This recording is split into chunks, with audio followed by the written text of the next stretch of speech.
भोजपुरको पौवादुङमा गाउँपालिकाले कोशी प्रदेशका खेलाड़ीलाई स्वागत तथा सम्मान गरेको छ।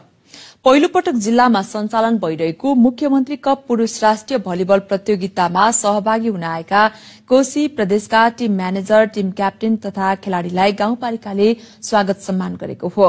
खेलाड़ीलाई हौसला प्रदान गरेसँगै खेल तथा खेलको विकासका लागि छलफल तथा अन्तर्क्रिया गर्ने कार्यक्रम गरिएको पालिका अध्यक्ष किरण राईले बताउनुभयो। चैत्र 24 गतेदेखि 28 गतेसम्म सञ्चालन हुने प्रतियोगितामा कोशी सहित 5 वटा प्रदेशको सहभागिता रहेको छ। कोशी प्रदेशको टिमसँग अब दाइसँग सम्पर्क समन्वय हुने नै छ, खेलाडी साथीहरूसँग हुने नै छ। अब आगामी दिनमा यो कोशी प्रदेशको खेलाडी साथीहरू कहाँ खेल्न जानुपर्छ, कुन लेभलको खेलहरू स्तरको प्रतियोगिताहरूमा भाग लिनुपर्छ, त्यति बेला लिँदाखेरि हाम्रो पौवादुङमासँग पनि तपाईहरूले यसो समन्वय गर्नुभयो भने हामीले सकेको सहयोग गर्छौँ।